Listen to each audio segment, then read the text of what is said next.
Well, this house here on East 135th is a classic example. Residents say it's been in this condition for more than 5 years and still has not been condemned.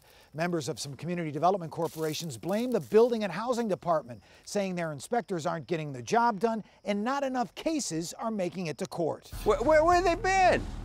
Where's the inspectors been for 5 and 6 years? Cleveland Councilman Michael Polenzig points to this stripped-out vacant home on East 155th, just one of some 3,400 actively condemned homes in the city, just waiting and waiting for demolition.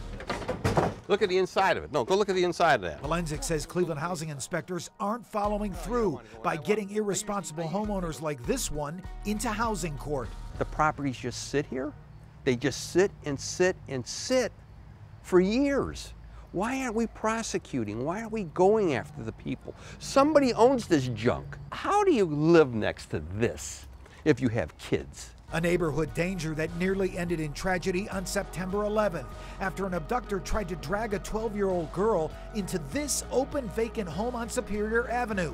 The girl's mother too scared to be seen on camera. He grabbed her book bag and he grabbed her arm and he grabbed her hair. According to court records, the homeowner not held accountable in follow-up by inspectors. So we asked the delinquent homeowner why, but she had little to say. No, that it's still listed under your name and there are court violations that are outstanding on this house. I'm just looking for an answer, ma'am, that's all. And here's another classic example of a broken system. This home here on East 33rd Street. You can see vandals have already broken into this vacant house. This house was written up by city inspectors according to records back in 2013, but unfortunately, the case sat in the law department for more than 2 years, and the statute of limitations on violations here simply expired.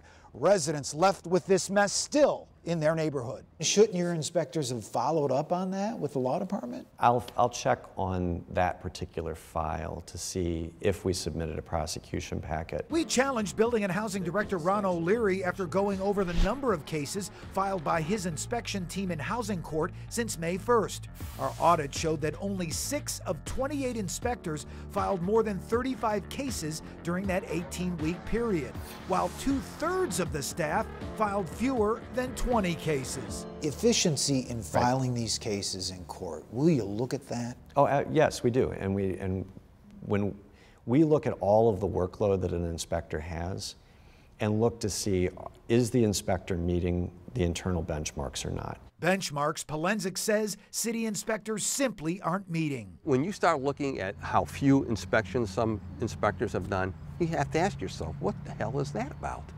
If you don't want to work, find another job. And because of our investigation, Director O'Leary has pledged to improve inspector efficiency. He'll have a crew out to that home on Superior Avenue to ensure that it's shut down and safe. And he'll hold key meetings with Cuyahoga County leaders to improve the flow of cash to his department so more homes can be demolished in the coming months. I'm 5 on Your Side investigator Joe Paganakis.